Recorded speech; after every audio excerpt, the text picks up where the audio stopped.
झटपट पटापट लक्ष्मी जी घर के अंदर प्रसन्न होके अंदर आएंगी घर के पटापट। झटपट पटापट लक्ष्मी जी घर के अंदर प्रसन्न होके अंदर आएंगी घर के पटापट। नाचतो सगळं विसरून पोरी बघता थांबून, निळा पिवळा लाल लाल रांगोळी काढतो वाकून।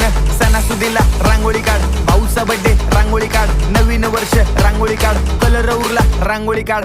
उभी लाईन, आडवी लाईन, तिरपी लाईन, वाकडी लाईन, फुल काढ, चिमणी काढ, हत्ती चुकला पुसून काढ। सगळ्यांनी इकडे लक्ष द्यायचं आहे, टेन्शन घ्यायचं नाही, डान्स करत राहायचा। सासूबाई चिडणार आहेत, घाबरायचं नाही, वाईप करत राहायचे आणि सोबत म्हणायचं झटपट पटापट लक्ष्मी जी घर के अंदर प्रसन्न होके अंदर आएंगी घर के पटापट। झटपट पटापट लक्ष्मी जी घर के अंदर प्रसन्न होके अंदर आएंगी घर के पटापट। पाटापुढे ताटापुढे देवापुढे मागे पुढे सगळीकडे चोहीकडे आम्ही खातो बटाटेवडे, पाटापुढे ताटापुढे देवा